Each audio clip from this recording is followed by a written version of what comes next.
you really want to be a founder, you need to stop thinking like just a programmer, and you need to start thinking like as an overall entrepreneur. Like the mistakes that we were making, for example, when we were building out our initial products, is we were just thinking about them as programmers. We weren't thinking Okay. about them of from a point of view of users, and people are actually going to use what we're building here. Hey guys, welcome back to Entrance and Beyond. So sorry for shooting this episode so late. Uh, Hopefully this wait will give something fruitful to you all. And I can bet this podcast is really gonna make up for all the wait that you guys had to do of about a month. So today I have a guest who's gonna talk about AI. That's the buzzword going rounds all over the internet, on LinkedIn, wherever you see AI agents, AI transformers, and whatnot. So I have Kabeer Ahmed Merchant with me, and he's essentially a AI startup founder, and this company's name is Existence, and under that he has developed a couple of products. But the main product that he is working on currently is known as Sentient. You might have heard of it if you live in Pune, and if you're active on LinkedIn, because he has a good reach on LinkedIn where he's posting stuff every week, new updates around the corner. He even posts some content on YouTube and even on Instagram. So me and Kabir, we go back to our coaching days, 11th and 12th, Bakliwal Tutorials, Pune, where we were studying for J and all that. I think we were in the same batch initially. Struggling, not studying. Yeah, I think struggling would be the better word, so as to say. And Kabir studies Yeah, PVG Pune, which is a pretty good college, I'd say, especially for computer science. I wouldn't really want to go into the rankings and all that because that doesn't matter at this point of time. That is nobody something that cares. really matters initially after JE when you're seeing your friends go to good colleges. But I think Kabir made up for the fact that he didn't get into IITs, which was pretty Yeah. everyone's goal as an I 11th. didn't. I think for me, it wasn't really that much of a goal. Like a lot of people were very clear that they wanted to go to IIT, but I never remember having that real IIT fire in me. So I Yeah. think that's kind of why one of the reasons why I didn't end up going there. In the beginning, when I was in my first year and stuff, I felt like maybe I could have studied a little more. I could have gotten into IIT because most of the studies that I did for JE, I did it in the last 3 months, and within those 3 months in those 3 months ka padai, I managed to get like 90 percentile in the JEE mains. So I Yeah. felt like, whatever I did for 3 months, if I would have done it for the last 24 months, I would have done much better. But I feel like there's no point regretting anything. And I think I'm doing fine where I am right now. Yeah. And Kabir also had a 99 percentile in physics for the people who were Yeah. wondering about that. So he did pretty decent in JE as well. I wouldn't say it's a bad score. But like he mentioned, it wasn't like his dream that he wanted to get particularly into IIT. And Yeah. he's made up for that.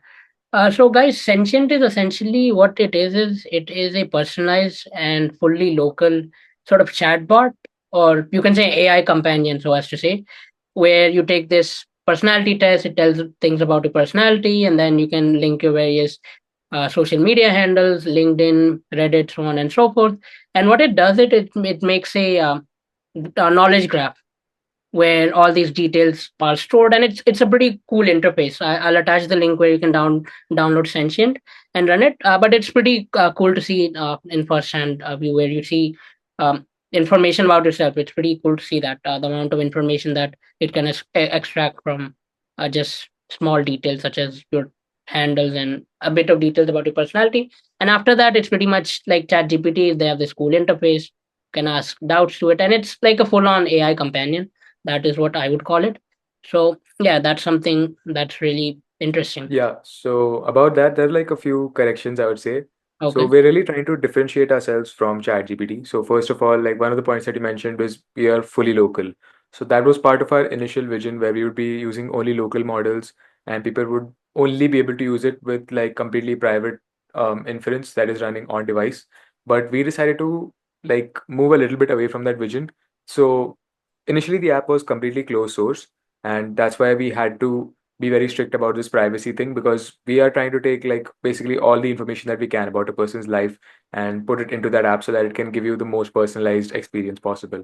So when we moved from the closed source model to an open source model, we decided that now since we are going more open, since we are going to give users a lot more freedom to decide what they want to do with the app, how the app should work, and they can see exactly what is happening with their data under the hood. We decided that we can even open it up to cloud based models. We can get a little more flexible with how it works and stuff. So our main vision is to stop AI from being just a tool and start having it more seamlessly integrated into a person's life.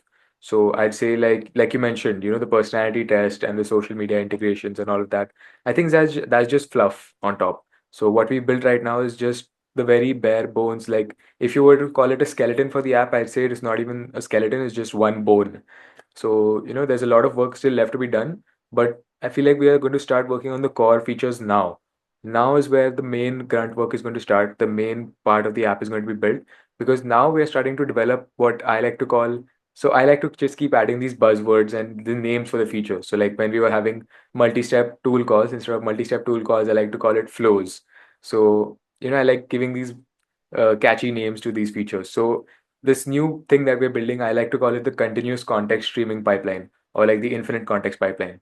So what that's going to do is we're going to take like basically every possible input stream from where we can get information about a person's life and what is going on in their life, and we're going to use that to have an AI model that can completely automate away a lot of the aspects of their life.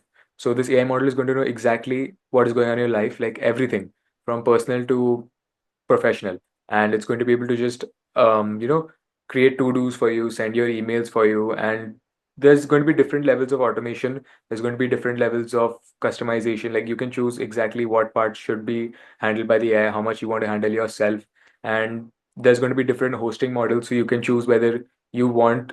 So we're going to have like a mobile companion app, so you can choose whether you want to have the mobile companion app or you want to keep it only on your desktop, like fully private with just the local model, or whether you want to self-host your own server on your desktop and have your mobile be like the interface for that server, or like you give us complete trust and you put complete trust in us and you have us handle the server for you on the cloud. So there's just like this huge vision that's coming up ahead, but there's definitely a lot of work that needs to be done. So I would say that we're trying to distinguish ourselves from the main like ChatGPT, Perplexity, Claude. All of these models are more like tools, and we're trying to make it just, I'd say, an AI friend. So it sounds kind of dystopian to say AI friends, Yeah. but that age is coming, and you have to just accept it and be ready for that. Okay. So Kabir, I'd like to know about like how did this startup and all, how did like this come up? Because that's something that a lot of people are interested in. That because a startup's not something that you just wake up one day and you're like, I'm going to start a startup. That's not Yeah. how startups would work, or that's not how I feel startups work. So how did like this startup basically evolve? And yeah, you can talk about its evolution over the I don't. So it's kind of a funny story. One day I randomly got a message from this guy who ended up becoming my co-founder. And when I got a message from him, it was just like he has this tattoo over here. Yeah. So and in this photo of his, you can't see his face, you can only see this tattoo.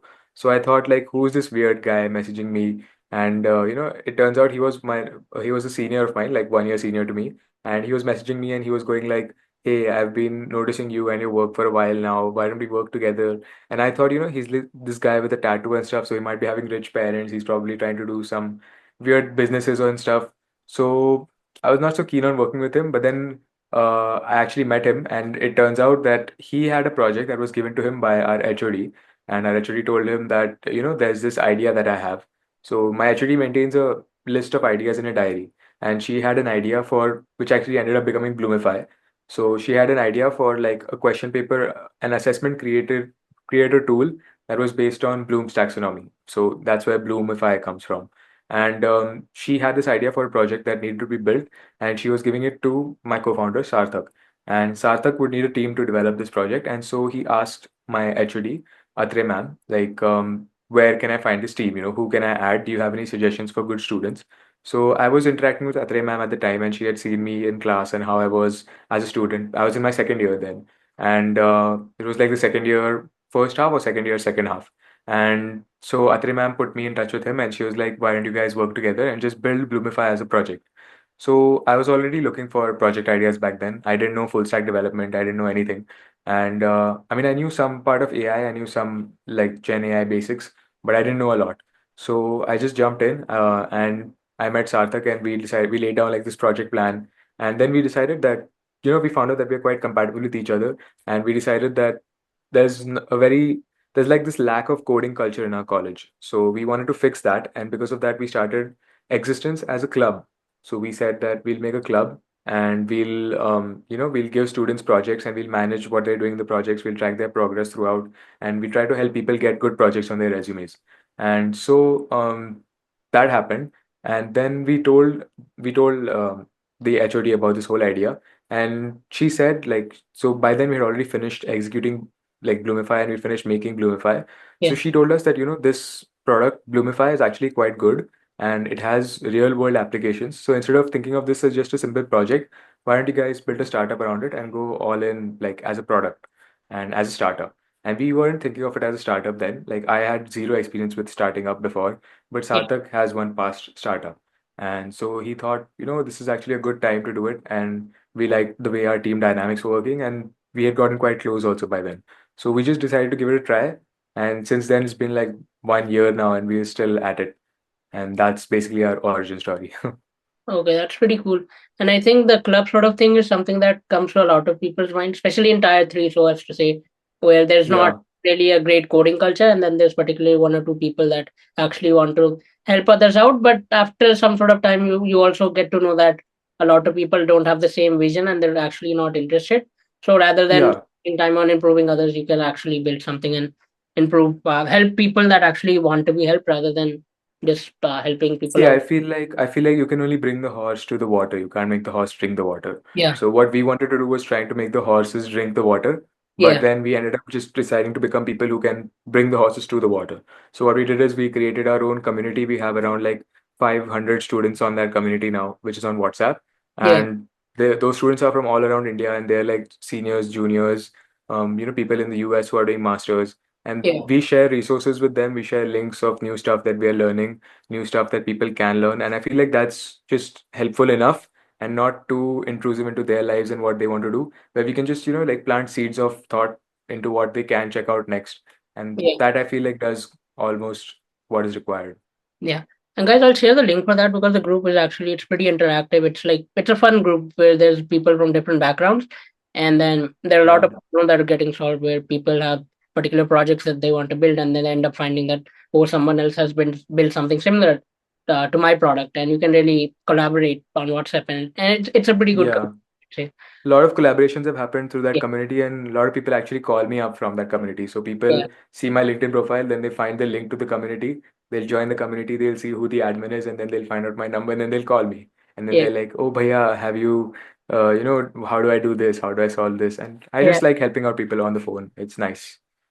It's pretty like good to do that, especially like if there's a lot of phones. Yeah. It feels good that you're actually impacting people and you actually have something to give rather than just take something Yeah, from. I mean, it's the least I can do because I feel like a lot of colleges are lacking the culture where seniors help out Yeah, juniors. yeah, So I yeah, can be that senior for them. yeah. And I think in a lot of colleges, it's more of like people get into that typical placement sort of mindset. I won't say it's Yeah. bad. Like different people come from different backgrounds, so you can't really judge why they're going behind placement. But Yep. in a lot of colleges, that is what I've seen, where people are just focused on themselves. They don't really they act like they're your friends, but once placements and all come around the corner, you get to know who actually is there, who actually is rooting for your success, and who's just there to make fun of you. And I think that Yeah. is thing that we observe all over India.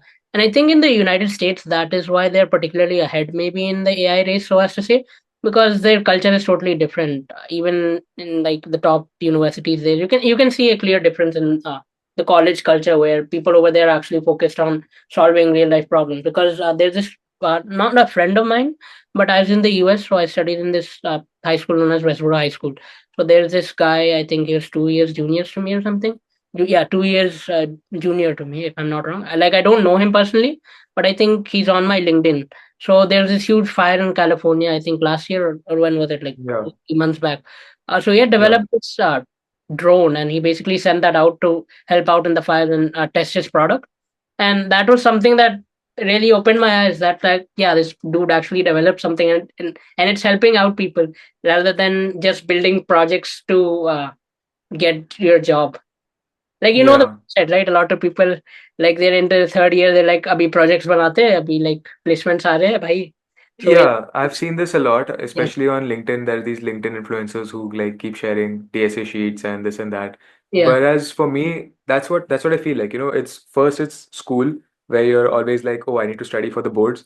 Then it's 11th and 12th where you're like, oh, I need to study for JE. And then it's engineering where you're like, oh, I need to study for a job.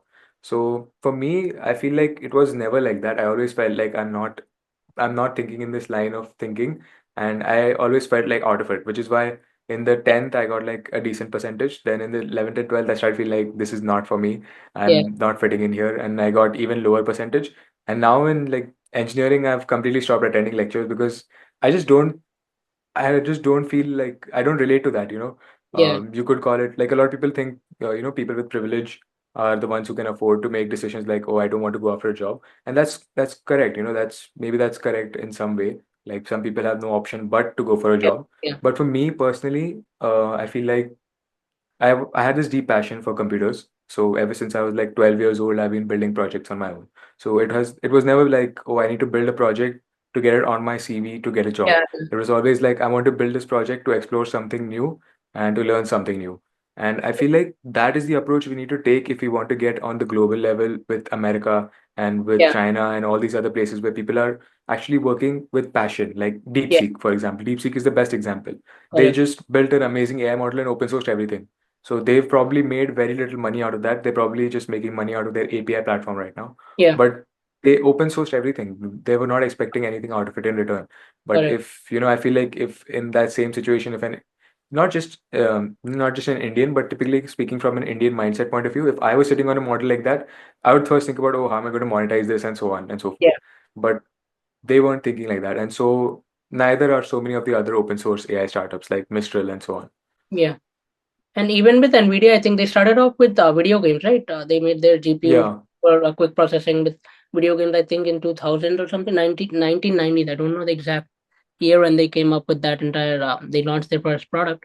Yeah. But you can see NVIDIA's growth where they started off with simple GPU manufacturers, and now you can see like he's Yeah, everywhere. NVIDIA was more like right place, right time. Like they were always a gaming company all the way up till I think about 2016 or so when crypto Correct. started booming.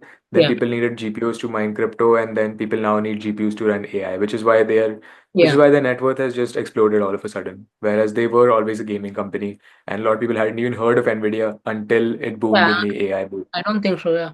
I think even after a lot of people hadn't heard about NVIDIA even till like ChatGPT came into the scene. Like Yeah. particularly maybe the GPU folks or the gaming folks probably had some sort of idea as to what NVIDIA is. Yeah. But I Even think I myself heard about NVIDIA only after I got into like this whole PC building fanaticism. Like I yeah, wanted to build my own computer when I was in the eighth grade or so. So I wanted to build my own computer, and it was costing quite a lot, obviously. So my parents told me, you get a good percentage in 10th standard and we'll let you build a computer. And when I came to the 10th standard, the PC market at the time was so bad that I wasn't able to find parts at the right price to build it and stuff. So I yeah, just ended up buying a pre-built computer.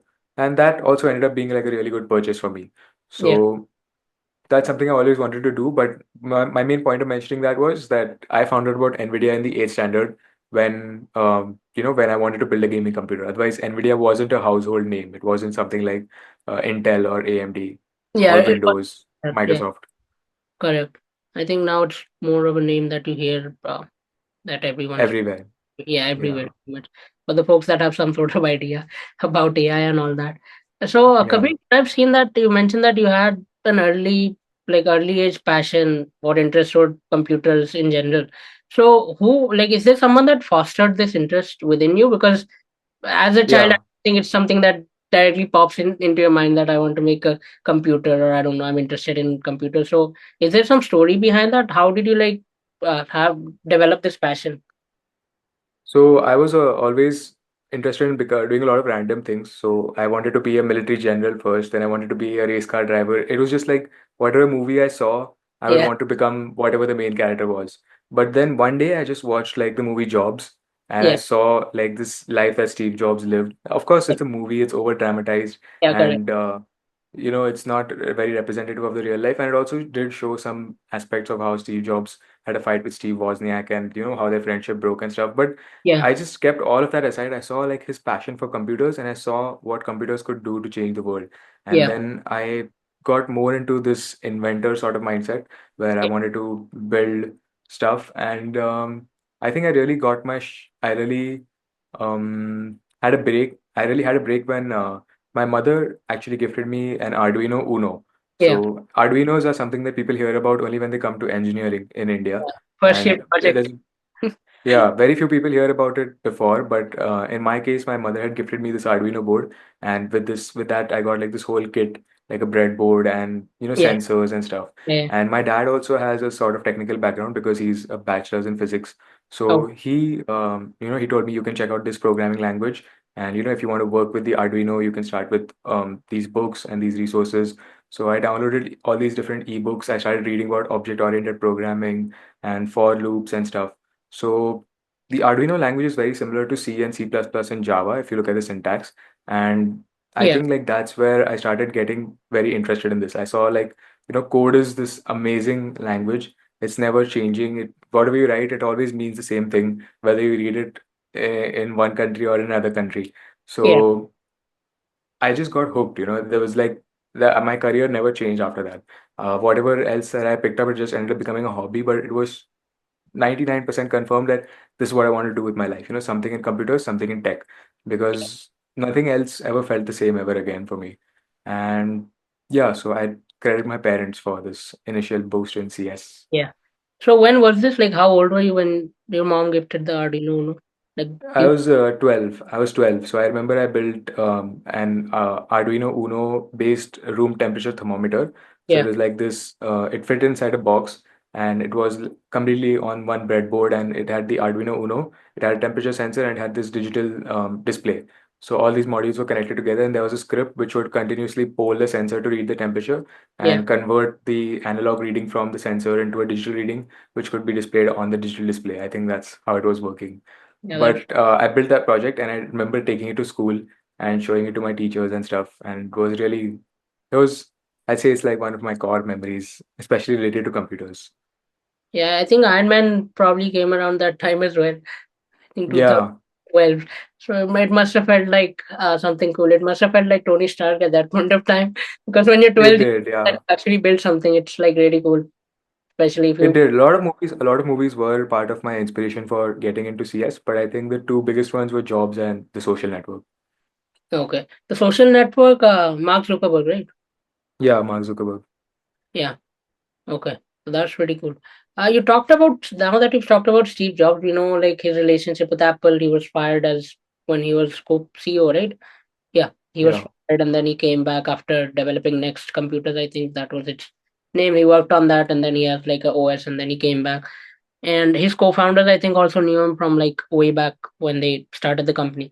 So your yeah, co-founder is kind of like, I don't know, your senior or bada bhaiya, so as to say that, like, correct, right? yeah, If I'm not wrong. So yeah, how yeah. do you manage like the professional relationship and sort of the personal relationship? Because at the end of the day, there must be some sort of differentiation between that, right? Or is it something that Um, guys don't actually? that's only a concept that exists in corporate offices, I think, like, Yeah, maintaining personal boundaries and stuff. But in yeah, a startup where we are sitting there all day talking, you can't just talk about business all day. yeah, So correct. personal and professional tends to just blur the lines. And now it's like all day, every day, we can just talk about whatever we want to talk about. Yeah, And in a startup at the top level, that needs to be there. You need to correct, know correct. a person's personal life. You need to know what is going Yeah, on, not just with their life, but with even their family members' lives, because that's going to affect their life and that's going to affect how they're working. yeah, correct. So that's the level of dynamic that has to be there between any co-founders. Yeah, I noticed this a lot. Like I've seen other people in my college also starting startups with their friends and stuff, but I'm not so sure about how many of them have that dynamic because some startups have even broken up in my college. Like they start and they work for a few months and then they have like Yeah, huge fights and then stuff breaks. yeah. So that has happened. And in But my case, I don't think. it's more of uh, a girlfriend boyfriend relationship than. Yeah, it is. It is. It is a lot more like a normal relationship than you would think. Yeah. Kabir, you'd mentioned that you didn't like when the Bloomify offer and all that came. Not offer, I would say, but like when you got to know that you have to build this project Yeah, called Bloomify. You mentioned that you weren't a full stack developer and all that at that yeah, particular instant of time. And what I feel now is that like maybe 10 years back it was fine where you just studied HTML, CSS, made a simple website and you got a job or you actually did something. But now I think it's an age where you have to learn on the go, so as to say, right? Where you're yeah. doing new tech and all that. So how did you like learn on the go? Like even as a startup founder, you must have had to write a lot of code in new technology, right? So, Yeah, like, how did you learn on the go? And is there any advice that you have for folks that are just entering the coding world and they actually want to code and learn new technologies and actually build something? I think the best way to learn anything is to just pick a project, pick something that you want to solve, pick a problem that you want to solve, or pick something that you want to build, and start learning things as you go along. So, just off the top of my head, if I had to build a website, so I would need to learn front end and back end. Yeah, So now in back end, there's different things that you have to learn, like how to set up an API server, like fast API or something like that. So yeah, for that, you would need to learn Python. And to correct. learn Python, you would start, if you have zero knowledge of Python, you would have to start with a basic Python project first, like a calculator or something like that. Yeah, So I feel like project-based learning is the best way to learn anything you want, not just programming. So when I was learning video editing for my YouTube channel, for yeah, example, I just started editing. I just installed Premiere, I opened it up, and I had no idea how to import a clip or anything. So I would search up like these small one minute YouTube tutorials, and I saw how to do individual steps of the process because yeah, I knew in my mind point A and I have to get to point. I'm at point A now. I have to get to point B. So I just find the different steps that are in the middle and I break them down and just learn individual steps. So now, a lot of people can argue that you don't have full knowledge of the subject, but yeah, maybe you don't need full knowledge of the subject. I see a lot of people studying full stack development, and when they're studying full stack development, they'll study like JavaScript all the way from the basics, like how the yeah, DOM renderer is working and stuff. There's nothing wrong with that, and you should know that, and even I know how that works. But I see people like spending months just yeah, learning that without applying it to a project, which yeah, isn't wrong. I mean, which isn't right, because you're not getting any practical application of that, and if you're not applying it practically, your brain is never going to absorb it yeah, like it absorbs it when you're learning practically, because you're seeing firsthand yeah, the way things are changing when you're modifying different things. So learning by doing is the best possible thing. And even you mentioned full stack. So full stack is one of these really hyped up fields now where yeah, there are so many full stack developers. Everybody in your college is putting yeah, full stack developer on their LinkedIn because that field has gotten so saturated now that full stack development is just not enough to get you a job unless you're, a really crazy full stack developer where you can manage the whole end to end process of developing a website all the way from designing to implementation. Like correct. if you've shown real skill like that, then you can get a proper full stack job. Yeah, Otherwise, if you're just, an input, it's just an algorithm machine, like problem in, solution out, you're not getting anywhere, in my opinion. Because even LLMs are doing that now. yeah, that's something that's really true. That LLMs are even like good at coding now. Like they can help in lead code and all that. Just enter the Yeah. and then voila, you have. And just coming back to that point for a second, I think I used to be somebody who's taking courses for a while. Like Yeah, I would do a lot of these online courses like Coursera and stuff, and I still recommend some of the best courses that I did to other people who are just entering the field. So I recommend those courses to them. But it's been so long since I've actually done a course that I feel like I've forgotten how to do courses because I don't do any courses. Whatever I'm implementing right now in my startup in my product. So, like, if I have to build an agentic pipeline from scratch, I won't sit and watch an entire AI agents course. I yeah, just, I just learn what I have to do. I mean, I figure out what I have to do, and I figure out how to reach that point, yeah, because that's just how the programming world works. yeah. So, yeah, That's pretty cool. And I have an interesting question for you. Like you built a startup, right? So how much did you yeah, use ChatGPT? Because there are a lot of new age coders where they just go to ChatGPT, they copy the code apparently, they paste it. yeah, Like yeah, we're done, bro. Like like yeah. what was I'm yeah, going to be honest about that, and yeah, like I'd say 80% of our product is generated by AI. Like 80 to 90% of our product is generated by AI because you don't actually need to know the syntax anymore. I am a correct, strong believer that English is the new programming language, correct, and while that may be true, English is the new programming language. The fact that you need to know programming fundamentals to do programming has not changed. Like yeah, if you don't know how objects are working, if you don't know how classes are working, you won't be able to, you won't be able to build yeah, an app or a tool or something. correct, That's like saying like even a monkey has hands and legs, so why can't a monkey drive a car? yeah. So that's what it's like basically. If you don't know the fundamentals, you're not going to be able to do anything with AI, no matter how good the AI model is. So yeah. That's a pretty good take. Because Kabir mentioned that you still have to know the fundamentals. You can't like skip the fundamentals because then there wouldn't be any difference between like a layman and a computer engineer, because a Yeah, layman. if it was actually that good that anybody could code with AI, then Yeah, everybody would be doing it, is what yeah, I feel. But people are still not there. It's still not there yet. Like neither AI is still there. Neither AI is still at that point yet, and nor are the people yeah. still I there.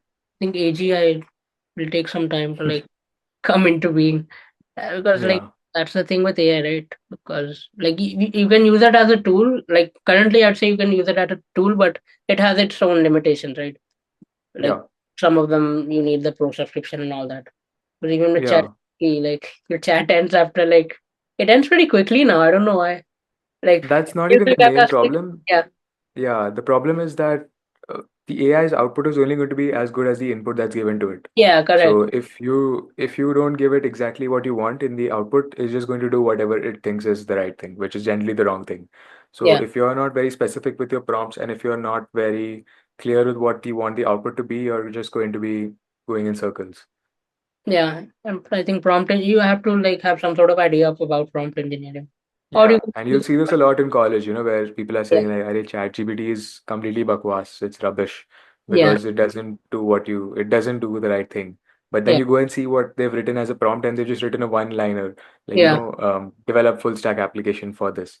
So yeah, it's not at that level yet, and when it will be at that level, those students will have gone obsolete. So yeah. that's the That's the that's thing. the irony of the whole situation. And I think that's really fundamental with computers and algorithms as well, right? Like they mentioned that Yeah, even what the computer does, what you say, right? Even when you're writing a program, you have to have all the details right down to the like the last break statement or continue statement or something like that. yeah. Because if you don't do that, then there's like you have to have some sort of algorithmic thinking where you actually know what you want and you know how to get what you want. That is something that I'll say now more than ever, knowing the fundamentals is the most important thing ever. Like the first thing you learn in computers at school is how to make a flowchart. And yeah, now, right now, that skill is the most important skill. Like a lot of correct, people can't represent their thoughts, their algorithmic thoughts as a flowchart. If you ask even a third year, fourth year student to make a flowchart in some yeah, colleges, they can't do it, which is very sad. But that's just the reality now. If you can represent it as a flowchart, you can translate that flowchart to a prompt, and you can translate that prompt to the final output. That's just what I think. Like, yeah. And that's probably true in a lot of college due to the fact that people just study for your exams and then the theory exams are even like I don't know, they just pick up the last year's paper, randomly change a couple of questions, and then they're like, yeah, yeah. and then people are like, yeah, we got 9 CGPA and all that. Like we're really Yeah, smart. And then once they try to enter the job market, they actually realize what has happened over the past. that's when a lot of people do actually get the reality check that the 9 CGPA is basically pointless. And that's something that's really important. We're like in the current day scenario, there's a lot of things happening with AI. Like it's an exponential growth. Like early on, we had mobile phones and all that. We started off with flip phones. We went to BlackBerry, Apple. Like it Yeah, took some time. I think over 10, 20, 10, 15 year period of time, we actually got mobile phones that replaced a lot of things like cameras, so on and so forth. So how can one keep up with this competitive AI market, so as to say? Because as a founder, you're probably on the edge of the mountain a lot of times because like boom, there's going to be some product that's going to come and then it's going to disrupt everything. So how yeah. do you keep up with the latest AI trends? Because there's like something that's happening every day, and it's not humanly possible to like keep up with everything. But do you have any advice for folks that how can they keep up with the new AI trends and actually build stuff and keep up with the trends so that they're actually doing something well? And how do you personally keep up with AI? I think the first thing to do is like to fix your feed, like follow the right people on all your social media platforms so that you get that news feed, that fine-tuned news feed everywhere. Yeah, Like LinkedIn is my biggest source of AI information. So when I'm trying to find out something new about new models or something, I just open my LinkedIn and yeah, instantly I know before anybody else which model is new in the market, what that model can do, and so on. So that's because I follow like the guys over at Hugging Face. I follow some AI researchers in the US. I follow a lot of people everywhere. I don't follow these like DSA Didi Bhaiyas yeah, because I know that that's not the kind of stuff I want to follow. So if I'm trying to keep up with AI and the new trends in AI, I'll follow those people. Then, some people are specialized in voice models, some people are specialized in image models. So whatever it is that you want to keep up with, you follow those people. And, talking about what you mentioned with a new product coming out. So there's basically nothing you can do about that because if some product is being built behind the scenes I mean, behind closed curtains, you will never know about it till it's actually launched. And so you just have to keep building. And when things launch, you move ahead from there. So, for example, in our case, one of our biggest competitors is Omi. There's this personal companion startup in the US called Omi, and they're building open source AI wearables. So we are not building wearables; we're building the companion part. But you can say that they're one of our biggest competitors, and they're not building behind closed curtains. They're completely open source, but you can see that they're moving faster, way faster than we are, because they have a huge open source community collaborating with them. And they've just got funded for $2 million and stuff. So there's basically nothing we can do to compete with that and to get on that level, at least right now and today, right now. But the only way you can compete is to keep moving. That's what I would say. Yeah, Keep up to date, and when new things launch and things start burning, you pivot and move away. There's no point standing in the fire. yeah. So you have to like adapt, and that's even Yeah, adapt. sportsmen. Like the goats, that is what I've noticed is that they adapt over time. Be it Michael Jordan, Yeah, Tom Brady, MS Dhoni, or Sachin Tendulkar, yeah, and of those sorts. That because everyone has that innate talent, right? Like even as a yeah, programmer, there might be a lot of people that are better programmers than you, or there might be better programmers than Steve Jobs and all those folks that, or yeah, those yeah, CEO founders, but they didn't adapt with time. Like we can see BlackBerry and all that. Once it was like yeah, BlackBerry and Apple were like really good competitors, and then BlackBerry was still stuck with the button phone. It never got over yeah. the button phone. So it's really important to adapt. And as Kabir mentioned, is that have a good feed. Even on LinkedIn, even on Insta, there's a lot of good content floating around. There Really is, yeah. updates, and then there are a lot of blogging But web. Yeah, LinkedIn is a little more serious than Instagram. editing is Instagram is a little more serious. Yeah, entertainment focused. Yeah, yeah. Instagram is a bit more for the headlines, yeah, entertainment focused. You entertainment. won't find out about new models and their specifications and stuff Yeah, on Instagram because people know that's too boring for Instagram. But on correct. LinkedIn, you will get to read like proper tests, how people are testing these new models, new use cases, and the nitty-gritty about the architecture, the training methods. So yeah. Yeah.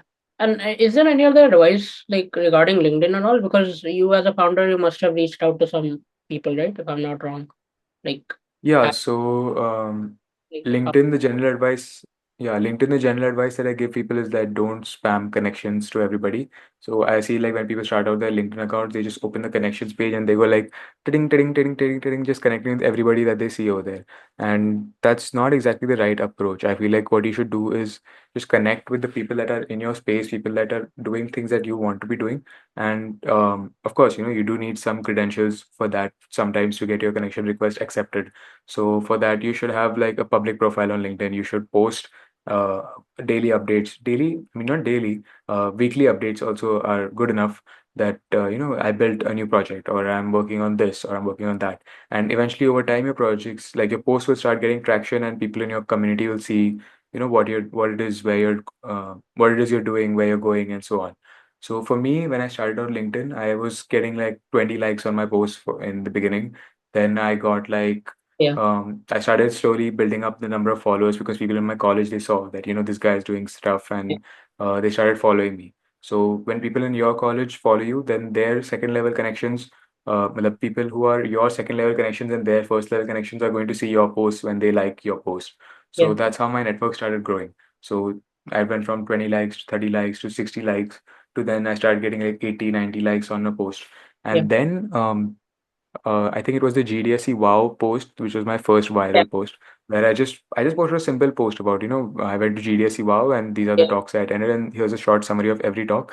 And I used to write notes about everything I attended on and all the courses that I took. So I would share like links to those notes as well, and people actually ended up liking that. I think that's one of the reasons why my posts got really popular on LinkedIn. And that post ended up getting like about 300 or 400 likes. And from there, like in a single night, like I posted it at night, and in the morning when I woke up, I had like 50, yeah, 60 new connection requests waiting for me. So that's how I grew my initial network. And then from there, like I realized that every time you post about something that you've done that's pretty cool, like a new project or a conference that you attended, that ends up getting a lot of likes on LinkedIn. So yeah, LinkedIn really pushes that kind of content because it sees that as like a personal achievement or professional achievement of yours. So try to post about things like that, and your LinkedIn network will really grow. And once you start getting attention on your posts, you'll be able to connect with some really influential people. So in my case, I'm connected with like people who've invented the transformer model. I'm connected with like one of the chain smokers. And I feel like that's a really cool connection to have. I've messaged them and they've responded to me as well. So it's really amazing, I think, LinkedIn as a platform. What are the future AI trends, and what are your thoughts on AI, like from your own personal opinion? Because I've read a lot. There's like small language models, then there's Yeah. agentic AI, which is like pretty much the buzzword now, where agents will do a lot of their works, and then there's like intercommunication between different AI agents, and then Yeah. there's greater deep research has come up. There's a lot of things that are going on, and then I like think those, yeah, I think those are not future trends. I think those are like current trends, like communication between agents and all that stuff that's already happening. yeah, And the future, I don't think we can really predict, but we can just, I mean, we can take an educated guess of what it might be, look based on what we're seeing today. Like, I think we're going to see a lot of robotics. I think we're going to see a lot more automation that has real world consequences, like outside the software realm and more in the hardware realm. yeah, Like factory lines are about to get much more automated than they used to be. We're going to have factories with like just one, two people managing all the yeah, operations of everything. And there's going to be a lot more um, seamlessness with AI interaction. Like right now, it's more like input in and output out. But it's going to start becoming like just stimulus in, like it's starting to collect a lot of data from all these different places. Like that's where the idea for Sentient also comes from, where it's collecting data from all these different places and it's reacting to it on its own. Like you don't have to interact with it yourself. You don't have yeah, to tell it to do anything. It's just going to do it on its own. And I think when we start to get there, like Sam Altman defines like the five levels of AI all the way yeah, up to AGI. yeah, AGI, So I think like agents are level three or four, and level yeah, five is AGI. So that's where we're going. That's where we're heading towards, where AI will be able to do basically anything you give it.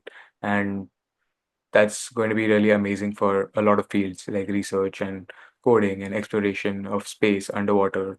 There's yeah. going to be unlimited applications for this. That's pretty cool. He stated that we're close to seeing maybe 10 people, $1 billion companies in the coming, Yes. or maybe even smaller such companies, because there's so much of automation that you don't really need a Yeah. team. And mid-level engineers, I think, is some sort of folks that are already replaced in some companies, I would say. Like the mid-level ones that are just like your average engineers, they get out of college, they get the placement, and they're not really, Yeah. those are the kind of folks that have been replaced currently. And even Mark Zuckerberg has said that in a couple of years or so there's going to be more AI profiles on Facebook and all that, as compared to the Yeah. actual people that are present, like AI companions. And there's a lot of things like that we might Yeah. see in the coming future. And I think a lot of what's your thought on like jobs? Because I think that yes, it's true that some jobs are gonna go away in the future, like with mobile phones where cameras and then a lot of clocks and all those things sort of went out of market.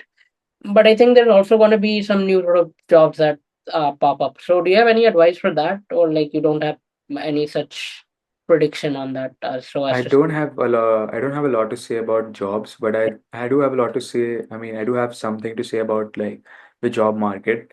I feel like the job market is going to change a lot, but a lot of the roles that we are seeing today are going to be like completely different tomorrow. Like, there's always going to be the need for junior engineers, but maybe they won't be doing full stack anymore. Maybe they'll be doing something completely different.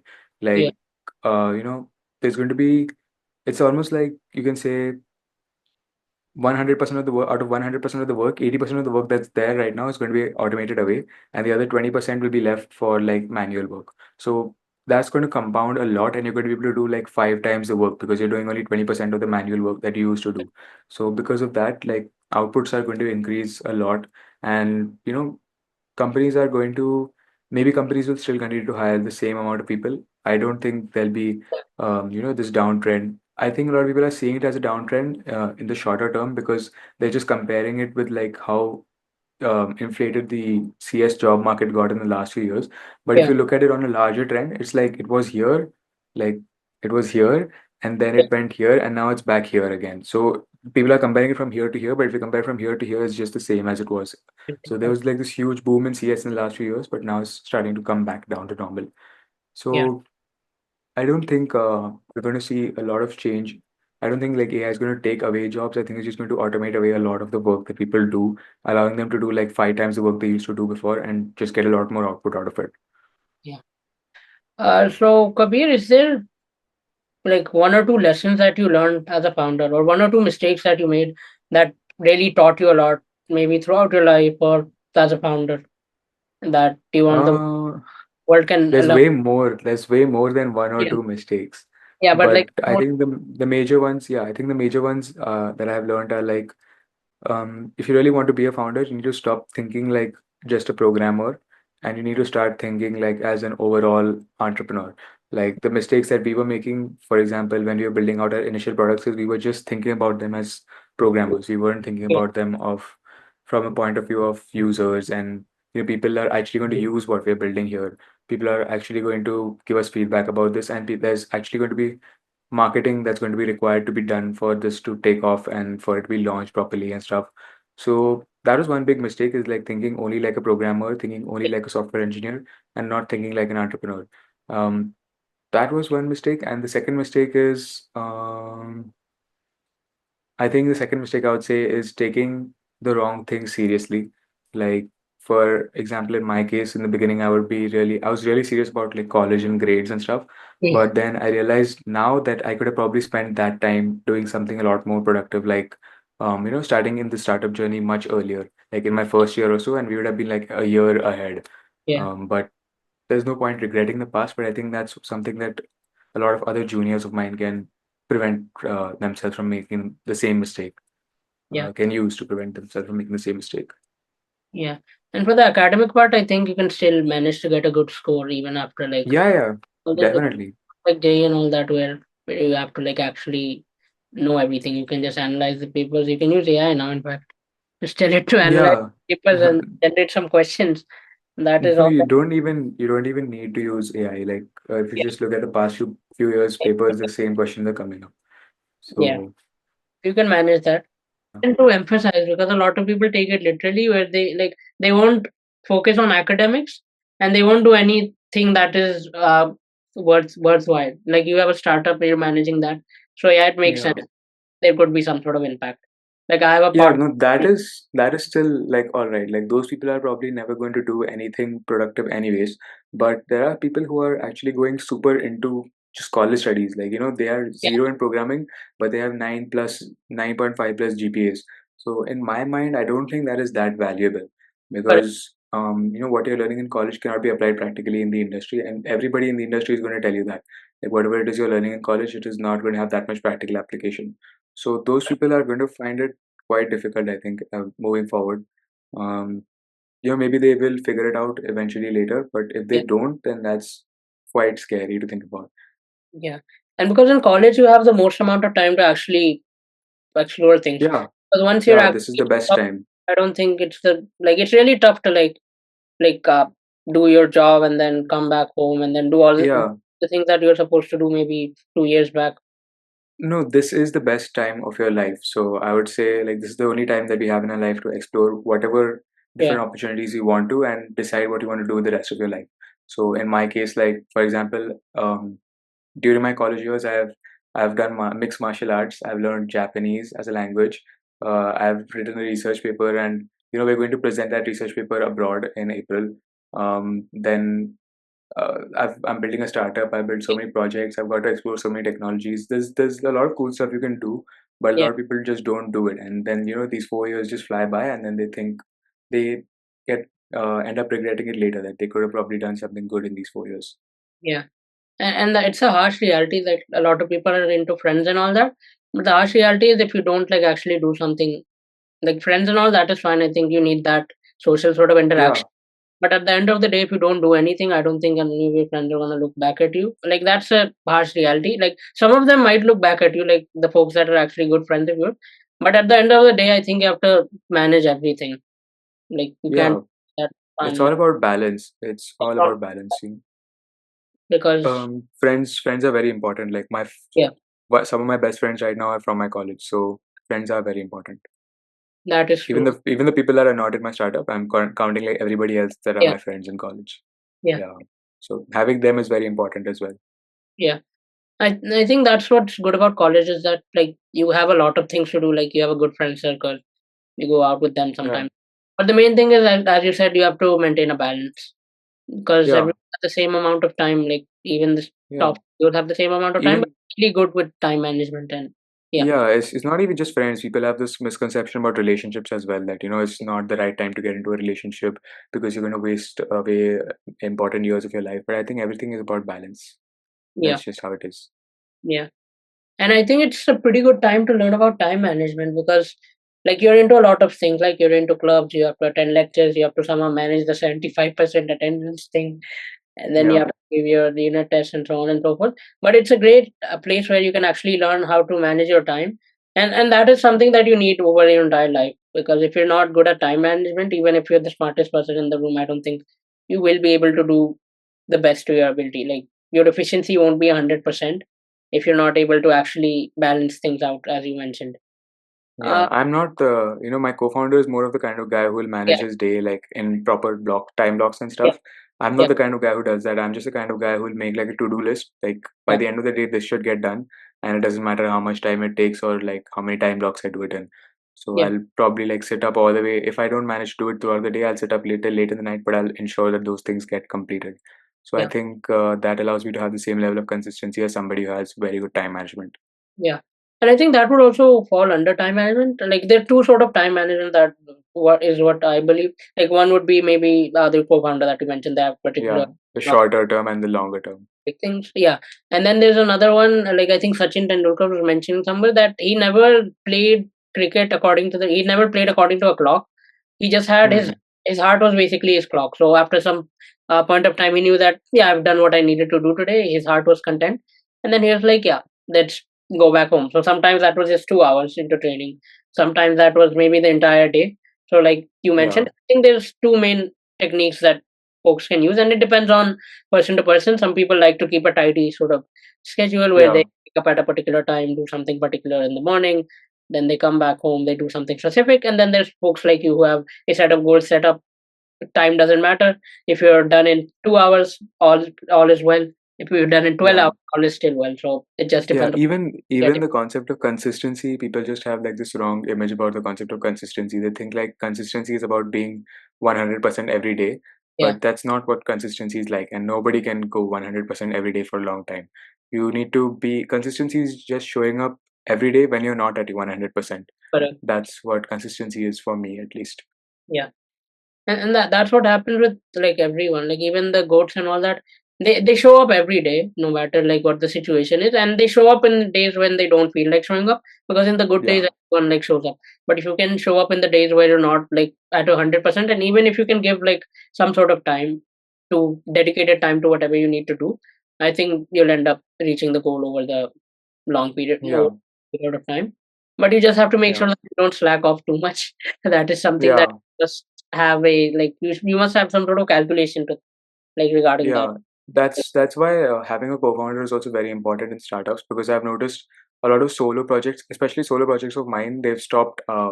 Like I have stopped them after a while because I didn't have that level of dedication to keep them up. So like when I started my YouTube channel in the 11th standard, I kept it going for like 9 months straight, and then I just stopped uploading videos. I used to upload one video a week for about 6 or 7 months, and then I stopped uploading that often. And then I went to like 1 month, one video a month, and then I went one video for 2 months, and then I just stopped uploading. So Yeah, if you're in a solo venture, I feel like it's a lot more difficult to stay committed to something like that. But if you have another co-founder that's with you and who's also equally dedicated, um, it helps a lot. That's just another bit of advice that just came to my head. yeah. So thank you, Kabir, so much for spending some time with me. I've been chasing Kabir for the last couple of months, but he has taken some time from his startup and all that. And for people to know, like Kabir just came back from college like 8:39, and then we were shooting this podcast at night. Like it's like what's the time right now? It's like 11:43. 11:43. Stayed up for this podcast. So thank you so much, Kabir. And No guys, problem. touch Kabir's communities link. Do join that WhatsApp group. I'm not saying it from like a promotional point of view. I myself have joined it like recently, and it's a really cool community where you can showcase your projects. You can learn a lot about the latest trends. Kabir's co-founder is really active, so yeah, he posts like I don't know like infographics and all that about Yeah, these domains like AI, Instagram, like what the tech stack of Instagram is and all that. So you can really learn a lot from that community. So do join that community. I'll share Kabir's YouTube channel as well. It's pretty good. Like he's up to some new things down in the YouTube channel. And you can also follow Code Streak, which is his Instagram page. And recently it reached 1 million likes on, I think, 1 million Yeah, views. 1 million views. Yeah. Yeah. So you can make that 2 million. So thank you so much, everyone who has been listening. Hopefully, we didn't make this podcast too long. Do use the timestamps down below and do mention the feedback. If it was really boring, do mention it. If it was really good, do mention that. And do subscribe if you want to watch more content like this. If you don't want to watch such content, I won't really force you to subscribe. You can share it with other folks that might actually be interested in watching such content. So thank you so much, Kabir. It was a really good Thank you. our experience.